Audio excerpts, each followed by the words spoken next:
आपकी आवाज में आज हम बात करने जा रहे हैं लोकसभा चुनाव में तैयारी की और तैयार हुए योद्धाओं की, क्योंकि कुल 11 लोकसभा सीटों में से बीजेपी ने आज एक और लिस्ट जारी की है और इसके साथ बीजेपी ने सभी 11 सीटों पर अपने प्रत्याशियों के नामों को फाइनल कर दिया है। कांग्रेस पहले ही 9 प्रत्याशियों के नाम को फाइनल कर चुकी है, मात्र कोरबा और दुर्ग सीट पर अभी ऐलान बाकी है। उधर लगातार बसपा भी अपने प्रत्याशियों का ऐलान करती जा रही है और अब सवाल यह उठ रहा है कि जनता कांग्रेस छत्तीसगढ़ और बसपा के गठबंधन की क्या स्थिति है, क्योंकि संसदीय बोर्ड की बैठक हुई अजीत जोगी के यहां और उसके बाद उन्होंने कहा कि हम बातचीत करेंगे, लेकिन खबर यह है कि 2 और सीटों पर प्रत्याशियों के नामों का ऐलान कर दिया है। तो आज हम इन्हीं पर चर्चा करेंगे, तमाम मेहमान भी हमारे साथ जुड़ेंगे और हम आपको यह दिखा रहे हैं कि कौन कौन चुनाव लड़ने जा रहा है, किस किस को टिकट मिला है। बीजेपी केंद्रीय चुनाव समिति ने छत्तीसगढ़ बीजेपी के बाकी बचे 6 लोकसभा सीटों पर भी उम्मीदवारों के नामों का ऐलान कर दिया है। इसी के साथ छत्तीसगढ़ की सभी 11 सीटों पर बीजेपी के प्रत्याशियों का ऐलान हो गया है। आज जारी लिस्ट में कोरबा से ज्योतिनंद दुबे, बिलासपुर से अरुण साव, राजनांदगांव से संतोष पांडे, दुर्ग से विजय बघेल, रायपुर से सुनील सोनी और महासमुंद से चुन्नी लाल साहू को टिकट दिया गया है। वहीं इससे पहले भी बीजेपी ने अपने 5 उम्मीदवारों के नामों की घोषणा की थी। इसके साथ 2 हाई प्रोफाइल नाम भी काट दिए गए, जिनमें से रायपुर सांसद रमेश बैस और राजनांदगांव से सांसद अभिषेक सिंह का टिकट कटा है। छत्तीसगढ़ से बीजेपी ने 6 उम्मीदवारों का ऐलान कर दिया है। हम आपको बता रहे हैं कि वो कौन कौन है। इसके साथ ही अब आपको ये बता दें कि किस किस का टिकट कटा है। कोरबा से बंसीलाल महतो का टिकट कटा है, बिलासपुर से लखनलाल साहू थे, राजनांदगांव से पूर्व मुख्यमंत्री रमन सिंह के बेटे अभिषेक सिंह का टिकट कटा और रायपुर से दिग्गज सांसद रमेश बैस का भी टिकट पार्टी ने काट दिया है।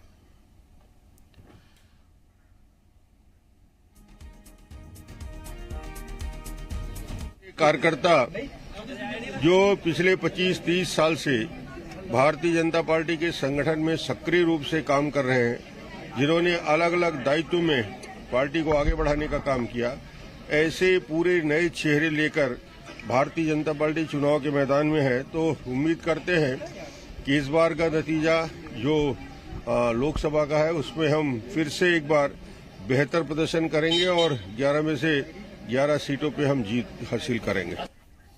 बीजेपी दावा कर रही है 11 में से 11 सीटें हासिल करेंगे। पिछली बार सीटें आई थी 10, एक दुर्ग सीट उनके खाते में नहीं आई थी। सरोज पांडे बीजेपी की तरफ से हारी थी, ताम्रध्वज साहू ने जीत दर्ज की थी और यही एकमात्र सीट थी जो कांग्रेस के हाथ लगी थी। खैर, अब ताम्रध्वज साहू प्रदेश सरकार में मंत्री हैं और दावा यह किया जा रहा है या खबर इस तरह की आ रही है कि दुर्ग से उन्हीं के परिवार में से किसी को टिकट दिया जा सकता है और इसीलिए शायद इस सीट को होल्ड भी किया गया है। हमारे साथ 3 मेहमान जुड़ रहे हैं। हमारे साथ कांग्रेस की तरफ से धनंजय सिंह ठाकुर साहब, बीजेपी की तरफ से गौरीशंकर श्रीवास जी और वरिष्ठ पत्रकार रामावतार तिवारी जी भी हमारे साथ जुड़ रहे हैं। मैं आप तीनों मेहमानों का बहुत बहुत स्वागत करता हूं।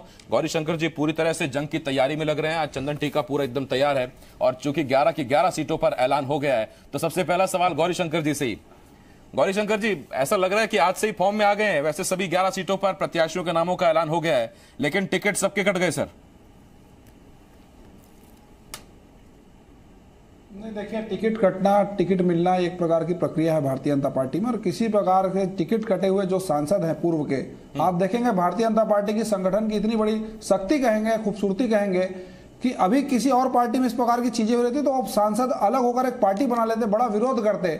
आज वो सारे सांसद एकजुट होकर पार्टी के लिए कार्य करने की बात कर रहे हैं, जो संबंधित संसदीय क्षेत्र को जिताने की बात कर रहे हैं। ये भारतीय जनता पार्टी का हमारा जो लोकतंत्र और संगठन की बहुत बड़ी शक्ति है, ताकत है और इसी संगठन और ताकत के दम पर हम चुनाव में जा रहे हैं साहब। यहाँ कोई व्यक्ति चुनाव नहीं लड़ रहा है, ना सुनील सोनी जी लड़ रहे हैं, ना जितने प्रत्याशियों का नाम लिया उन्होंने लड़ रहे हैं। यहाँ पे संगठन चुनाव लड़ रहा है, भारतीय जनता पार्टी चुनाव लड़ रही है और जब संगठन चुनाव लड़ता है तो निश्चित तौर पर इसके परिणाम क्या होते हैं वो आपको बहुत अच्छे से मालूम है। आज हम यहाँ पे चुनाव कोई किसी सांसद का करने नहीं जा रहे हैं, हम देश के सम्मान का चुनाव करने जा रहे हैं, देश का अभिमान का चुनाव करने जा रहे हैं, देश के स्वाभिमान का चुनाव करने जा रहे हैं, अपने देश के भविष्य का चुनाव करते हुए प्रधानमंत्री पद का चुनाव करने जा रहे हैं। तो यहाँ पे बात है पार्टी के एजेंडा का। हमारे पास नेता है, हमारे पास नीति है, हमारे पास नियत है। ये समस्त बातों को लेकर हम जनता के बीच जा रहे हैं और इसी कारण इतने कॉन्फिडेंस हम बोल रहे हैं कि 11 की 11 सीट इस बार जीतेंगे, क्योंकि विषम परिस्थिति को कैसे हमको काम करना आता है ये भारतीय जनता पार्टी कार्यकर्ता भली भांति समझते हैं। ठीक है, आपके पास नेता है, नीति है, नियत है। मेरे पास सिर्फ आधा घंटा है, सबसे मुझे बातचीत करनी है।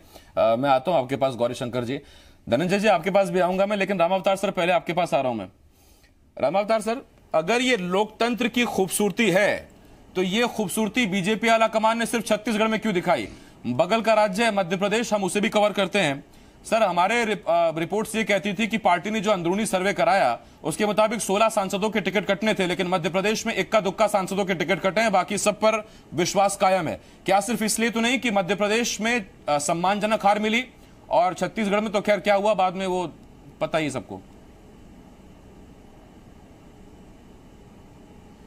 अभिषेक जी, बिल्कुल आप सही ओर इशारा कर रहे हैं। छत्तीसगढ़ में भाजपा को जिस तरह से हार हुई है उसके बाद की समीक्षा की जा रही थी। उस समीक्षा में जो चर्चित चेहरे थे, जो वजनदार चेहरे थे, कहीं न कहीं उनकी नाकामी समझी गई और उनका सर्वे किया गया हाईकमान के द्वारा। इसके बाद पार्टी ने एक नीतिगत निर्णय लिया कि जो वर्तमान सांसद है उसका टिकट काटा गया। बहुत बड़ी बात है, टिकट कटना और कटने के बाद बगावत भी नहीं होना, एक तरह से संगठन की खूबसूरती है। एक विचारधारा से जो आए लोग हैं उन्होंने स्वीकार किया और अपने सारे एक विजय बघेल को छोड़कर सारे जो संघ से जुड़े, विचारधारा से जुड़े लोगों को टिकट भी दी गई है। तो दूसरी बात, तीसरी बात, इसमें इस निर्णय से एक बात और है कि ये निर्णय से कहीं न कहीं अभी तात्कालिक रूप से भाजपा को नुकसान हो रहा है, क्योंकि कई जो सांसद हैं, जिन नेताओं के भरोसे, चाहे वो रमन सिंह हो, अभिषेक सिंह हो, रमेश बैस हो, इनके नेतृत्व में ही 15 साल आप राजनीतिक तौर पर नेतागिरी करते रहे और इनको अपना चेहरा बनाए रखा और उनको एकदम से किनारे रख दिया। ये साइडलाइन जो है, आप पहले विधानसभा में अगर करते तो ज्यादा अच्छा आप सफल सकते। विधानसभा में जितने विधायक थे, नेता थे, उनके खिलाफ आक्रोश सही था। उस समय इतना बड़ा साहस नहीं किया गया। अगर उस समय टिकट इसी तरह से काटा गया तो शायद ये स्थिति नहीं होती। तो उसको देखते हुए, सारे राजनीतिक परिस्थितियों को देखते हुए टिकट काटी गई है। अपने सर्वे रिपोर्ट, कुछ नेताओं को किनारे कर एक नई पीढ़ी को मौका दिया जाए। 15-15 साल कुछ ही चर्चित से चेहरे, 100 लोगों के बीच सरकार चल रही थी, तो एक तरह से नए लोगों के लिए रास्ता बनता।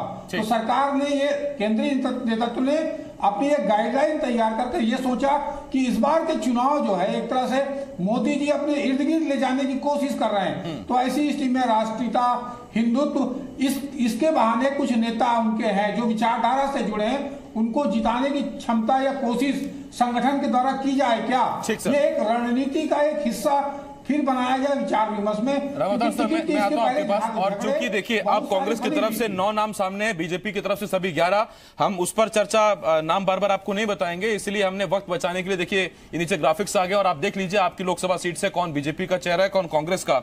और चर्चा आज की बहुत गंभीर रखनी पड़ेगी। गौरी शंकर जी एकदम ट्रैक पर हैं। धनंजय जी, आप भी थोड़ा जोर लगा के बोलिएगा सर, क्योंकि जो टीवी डिबेट पैनलिस्ट होते हैं उनको लोकसभा का भी टिकट मिल सकता है सर, तो उस बात पर भी जरा गौर करिएगा। धनंजय जी, मैं आपके पास आ रहा हूं और मेरा सुनील सोनी जी हमारे साथ थे सर, इसलिए तो मैंने इशारा दिया कि सुनील सोनी जी आज बन गए, तो ये जो डिबेट पैनलिस्ट है उनके लिए भी है ये। धनंजय जी, सवाल अब ये उठ रहा है कि लोकतंत्र की खूबसूरती और नए नेताओं को आगे बढ़ाना, कार्यकर्ताओं को आगे बढ़ाना, बीजेपी इसके पीछे दलील दे रही है, लेकिन क्या कांग्रेस में हमें यह स्थिति देखने को मिलेगी?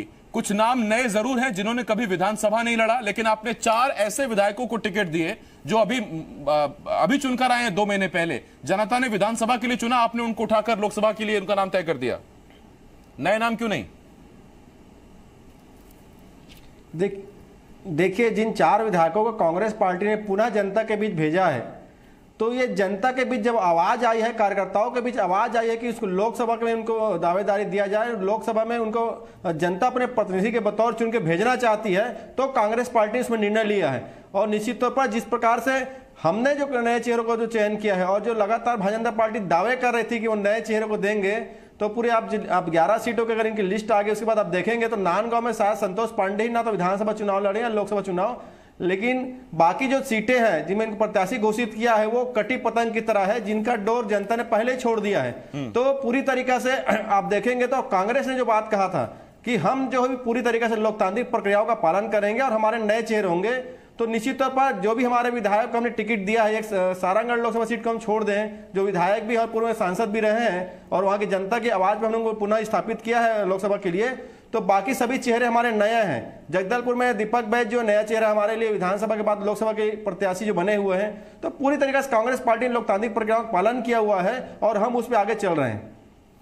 धनंजय जी, मेरा आपसे एक सवाल और है सर। आपने कहा कि जनता ने फिर से उनको बताइए। हाँ, पूछ रहा हूं सर। जनता ने कहा कि इनको लोकसभा भेजिए और इस वजह से आपने उनको चुना, या फिर सर दरअसल दोबारा ठोक बजाकर देख रहे हैं और उन इलाकों में दूसरे नेता आपके पास है नहीं, इसी वजह से आपको वही चेहरे फिर रखने पड़ रहे हैं? वरना क्या जरूरी है? विधानसभा में 68 विधायक हैं, नए सांसद होने चाहिए, उन्हीं चेहरों पर बार बार दांव क्यों?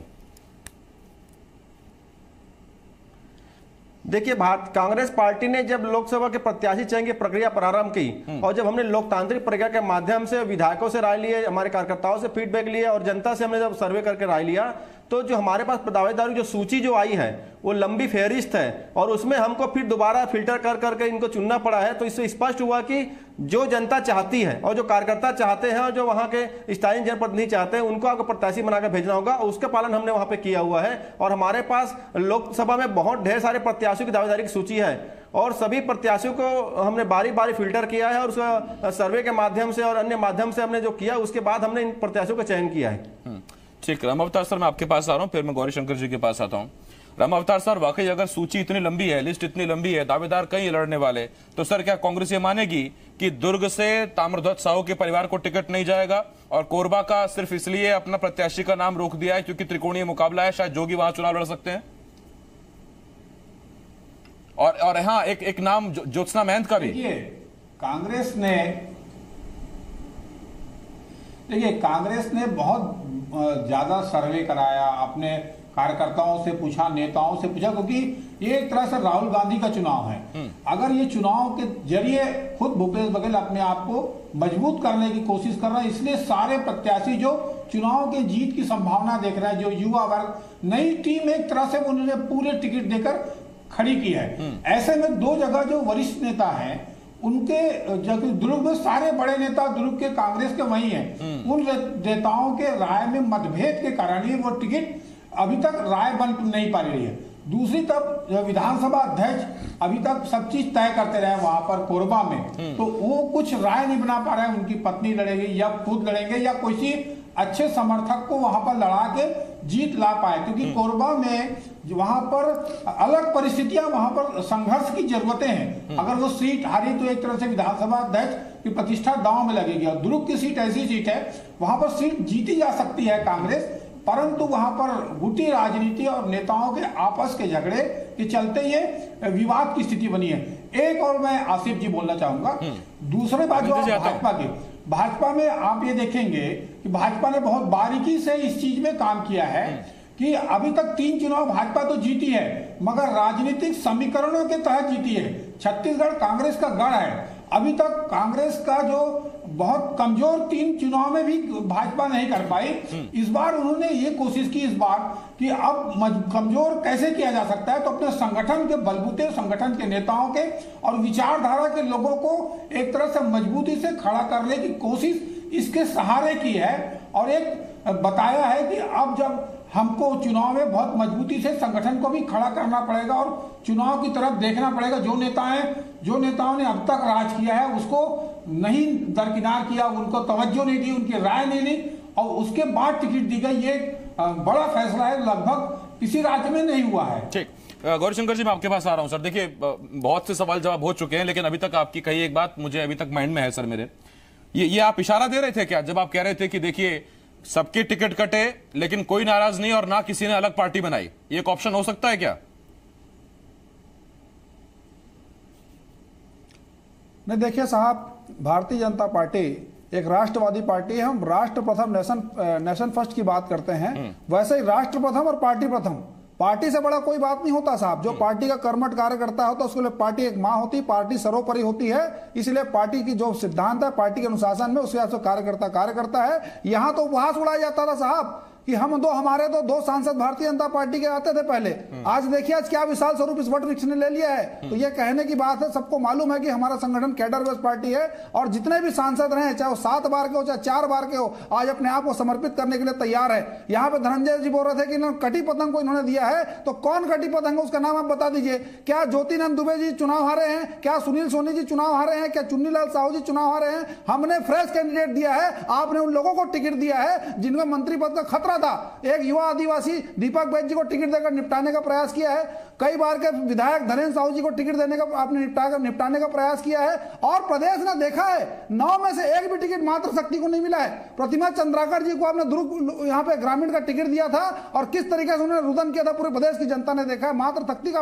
अपमान किया है। फूलो देवी नेताम जैसी बहुत बड़ी नेता आदिवासी, उसको आपने छल दिया है। तो आप क्या बात करेंगे कटी पतंग की? आपकी पार्टी की यहाँ पे पतंग कटने वाली है, इसलिए अपने नेताओं को निपटाने के लिए अच्छा पॉइंट है। लगे हुए हैं। कल भी इस पर बीजेपी ने हमला बोला था, समझ रही है। ठीक, शिवाजी जी आता हूं आपके पास। मातृशक्ति का आपने जिक्र किया है और ये कल भी बीजेपी ने इस पर निशाना साधा था, लेकिन इससे पहले कि मैं धनंजय जी से एक सवाल पूछूं, एक बड़ा दिलचस्प आंकड़ा है। देखिए, अब तक छत्तीसगढ़ में हुए हैं 3 चुनाव विधानसभा के, 3, 8 और उसके बाद 13 और फिर अपना 18।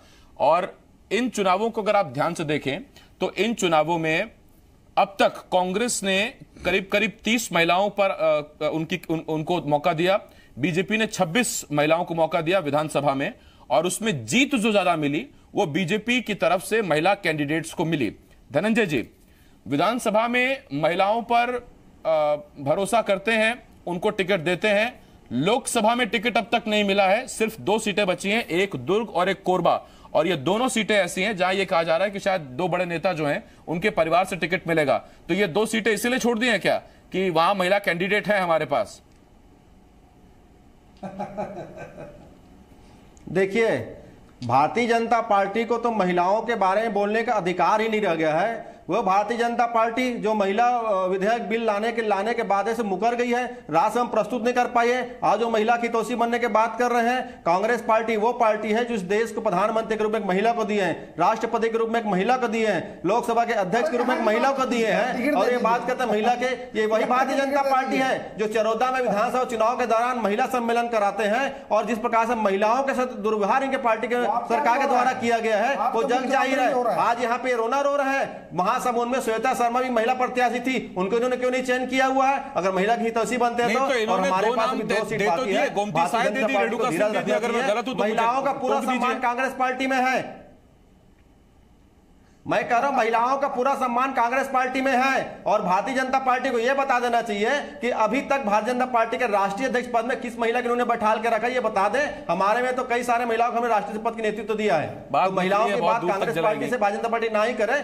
महिलाओं का विरोधी कौन है, महिलाओं का सहयोगी कौन है, और महिलाओं के स्वावलंबन की बात कौन करता है, ये देश और दुनिया जान रही है। रमावतार सर, आपके पास आ रहा हूं इसी टॉपिक पर। कहना ईमानदारी का आचरण रखना यहाँ पे दिख रहा है। एक भी टिकट नहीं दिया।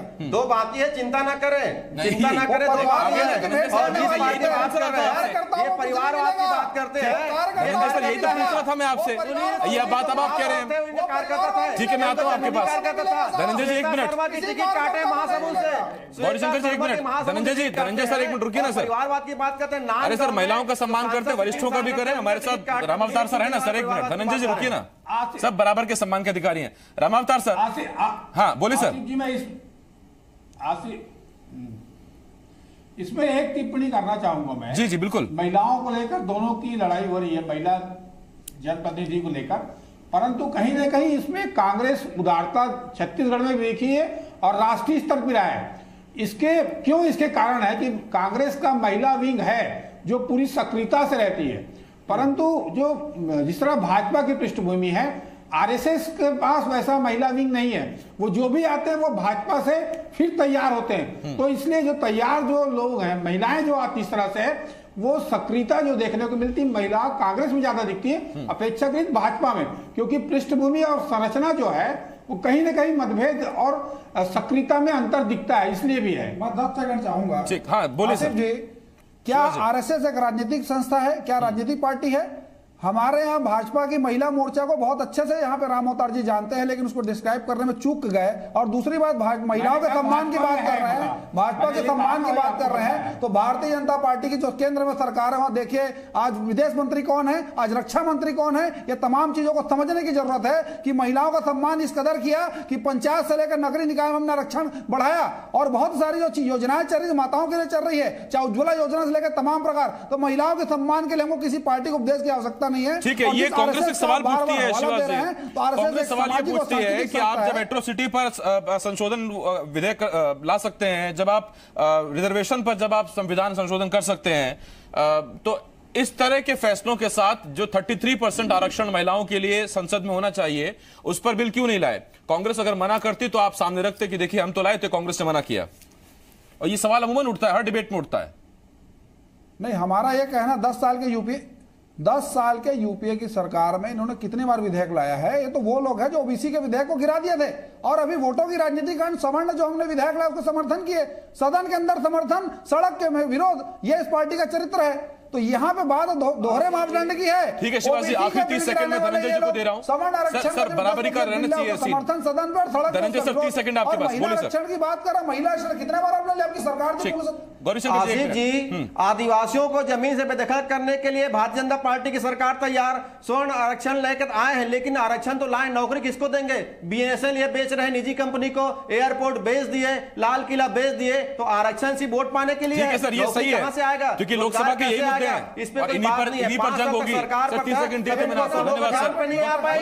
जब सरकार गई, अरे सर आप कह रहे हैं केंद्र में जब उपक्रम बंद हो रहे, नौकरी कैसे मिलेगी? सर मुझे तो करने दीजिए, ब्रेक का टाइम हो रहा है। सर बहुत शुक्रिया। अरे सर धनंजय सर शुक्रिया, और गौरी शंकर जी शुक्रिया, रामावतार सर बहुत बहुत शुक्रिया आपका हमारे साथ जुड़े आप। देखिए अब चीजें बहुत क्लियर हैं, 11 सीटें, 11 सीटों पर बीजेपी के 11 प्रत्याशी हैं, 9 प्रत्याशी हैं कांग्रेस के। जिन 2 सीटों पर अभी भी प्रत्याशियों का आना बाकी है कांग्रेस की तरफ से, वो है दुर्ग और कोरबा। अब ये दोनों सीटें ऐसी हैं जहां 2 बड़े नेता बहुत बड़ा दखल रखते हैं, एक तरफ चरणदास महंत कोरबा में और दूसरी तरफ दुर्ग में ताम्रध्वज साहू। ताम्रध्वज साहू के परिवार से और इधर खबर है कि शायद ज्योत्सना महंत जो पत्नी है चरणदास महंत की, उनको टिकट दिया जा सकता है। और क्या यही वो 2 सीटें हैं जिन पर महिला प्रत्याशी उतरेंगी? और कम से कम कांग्रेस के पास भी ये कहने को होगा। और सबसे बड़ी बात यह है कि चुनाव रहने वाला दिलचस्प है। अब होड़ इस बात की लगी है कि हमने टिकट काटा तो ये हमारी दिलेरी है, और आपने कटी पतंग या बुझे हुए कारतूस को मौका दिया है। उधर कांग्रेस से कहती है कि हमारे पास जो चेहरे हैं वैसे चेहरे बीजेपी के पास है नहीं, और नाराजगी जो जनता ने दिखाई वही नाराजगी लोकसभा में भी देखने को मिलेगी। नतीजे बहुत से सवालों का जवाब देंगे। एक छोटे से ब्रेक के लिए हमें रुकना होगा।